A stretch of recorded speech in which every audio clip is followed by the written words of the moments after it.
सॼे मुल्क जियां घोटकी में भी जश्न ईद मिलादुल नबी सल्लल्लाहु अलैहि वसल्लम इंतहाई अक़ीदत ऐं एहतराम सां मल्हायो वियो।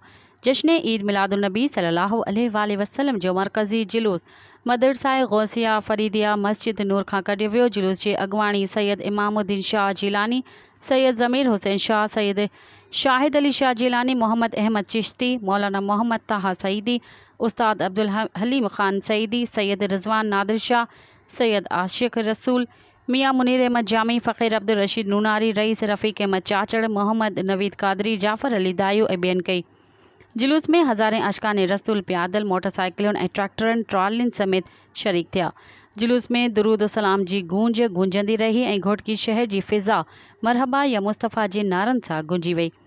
जुलूस शहर जे मुख़्तलिफ़ रस्तनि खां थींदो मेन चौक पहुतो, जिते मुख़्तलिफ़ मज़हबी तंज़ीमुनि जे अॻुवाणनि आलिमनि ख़िताब कंदे चयो त नबी करीम सल्लल्लाहु अलैहि वसल्लम जी बाबरकत ज़िंदगी असांजे लाइ बहितरीन नमूनो आहे।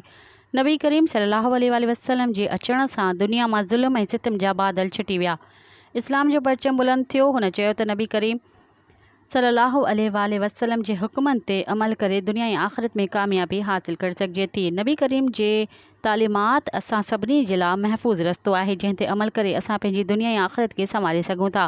इन मौक़े ते घोटकी इंतिज़ामिया पारां सिक्योरिटी जा सख़्त इंतज़ामात कया विया हुआ ऐं जुलूस जी गुज़रगाहनि ऐं रस्तनि ते पुलिस जी वॾी नफ़री मुक़ररु कई वई हुई। मज़ीद ख़बरनि ऐं तफ़सीलात लाइ विज़िट कयो असांजी वेबसाइट www.awamiNewsHD.com ऐं ॾिसंदा रहो अवामी न्यूज़ HD।